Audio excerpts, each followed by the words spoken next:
Everyone, it's Anne Little, your certified OBM here, and I'm just dropping in to talk to you about business growth today and how to scale it. But first of all, if you think you like this video, do remember to subscribe and hit the notification button. So let's talk about scaling. So scaling a business is really exciting. It's like, yes, brilliant. We've got dreams, we've got goals. But if you don't have that right structure in place already in your business, it can quickly turn to chaos. And actually, it does mean you may not get to your goals, but it also means you might think, oh, well, is this the business I want to go in? You're really disappointed. It's more than just not getting to your goals. So maybe you're feeling overwhelmed with how to get to your goals. Maybe you're feeling that you're stretched too thin, too many places, and you're wondering how to grow your business without burning out. Well, if you're already thinking about that, then maybe the structure isn't there in your business, but this video is for you.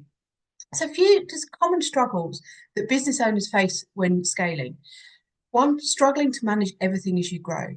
If you started the business on your own and you're growing, then maybe you aren't necessarily proactive getting team members in. Maybe you haven't got any team members in, and that would be a bit of a bottleneck. Are you constantly firefighting and reacting instead of making proactive strategic moves? Maybe you're feeling stuck. You've got these goals, but you don't know how to move forward, and you're unable to step back from your day-to-day running of the business to actually give that business growth the time it deserves. So today I'm going to break down the structure of your business and look at it and how we put it together for sustainable growth so that you can grow your business with confidence. So why do businesses struggle? Let's look at that, the first thing. And the first thing I need to cover off is if there is a lack of goal or clear goal, then yes, you can struggle with scaling.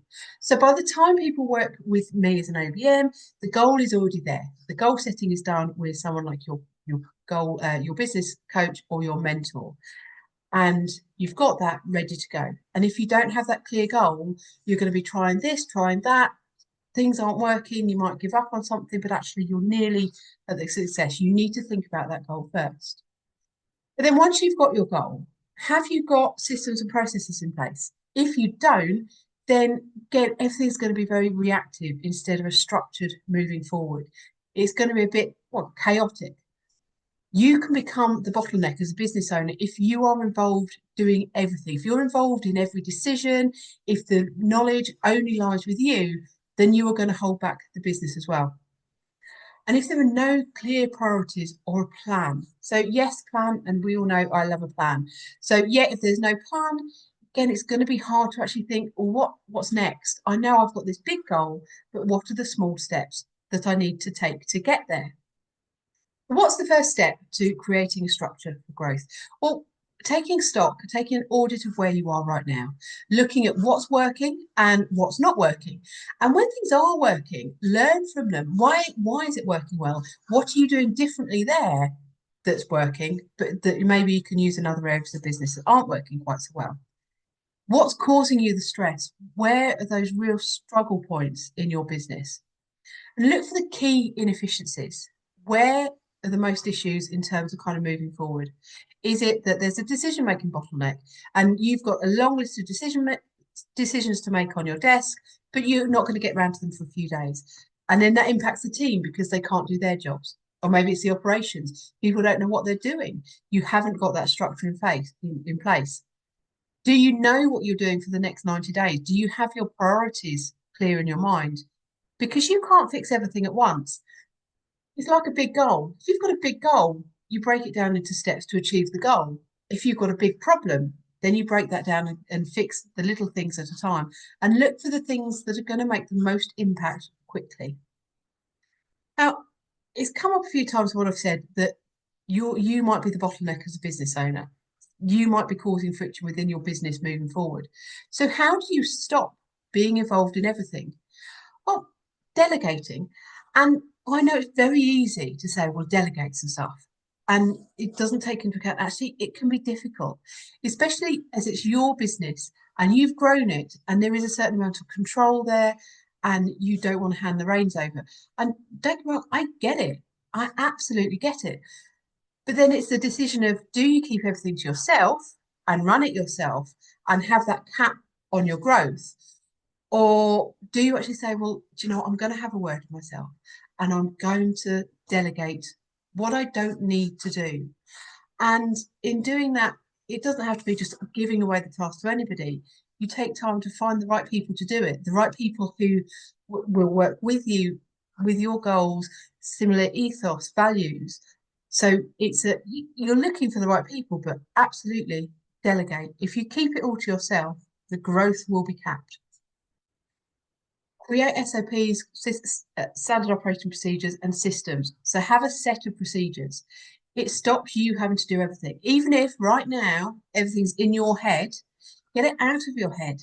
If it's written down in instructions, then other people can do it. Now, there will be things in your business that only you can do. If you're a coach, only you will turn up to see a client and coach them. If you are a therapist, only you will turn up to that appointment with your client. But there are other areas that doesn't have to be you. And by having these instructions, you can step back, you can step away from micromanaging, and that gives you your time back to either work with more clients or work on those business growth ideas. But systems and processes, where are they in terms of the scaling? Why do we need them to scale successfully? Well, partly because they remove the reliance on you as a business owner, and it means that everybody within the team can actually be just working along their own. It makes the business more resilient. If you have to leave the business unexpectedly or planned holiday, it's going to carry on. And it's going to keep on going. It's going to keep its reputation. It's going to keep making a profit, even if you're not there, because the systems and processes, that infrastructure is in place. Efficiency and consistency. So yes, having those instructions, it means you will be able to check that you're doing things the most efficient way.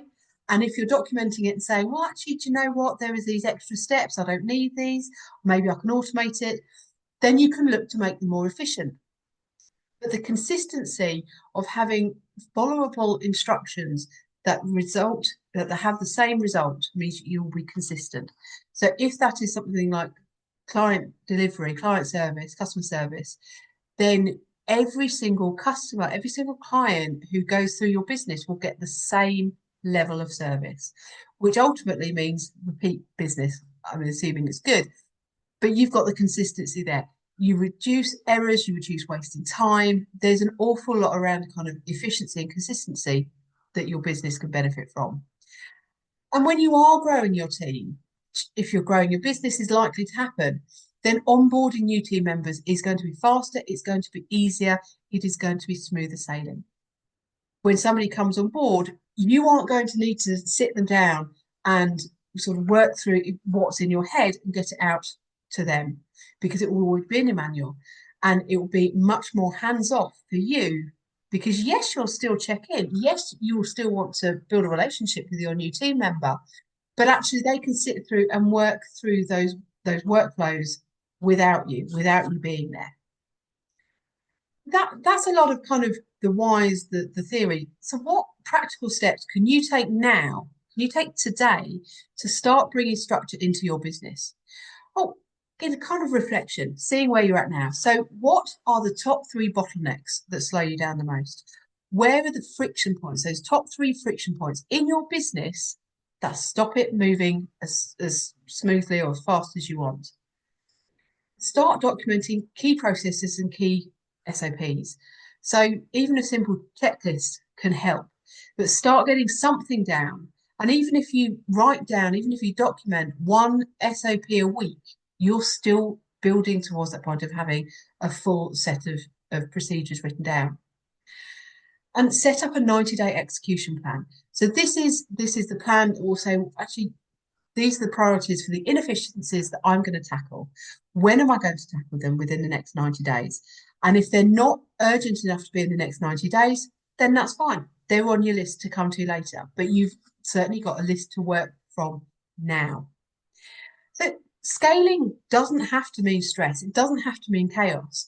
By having that right structure and by putting the right structure in place, if you haven't already got it, you and your business can grow with confidence, and you can create a business that really works for you, not the other way around. I think that's worth reminding.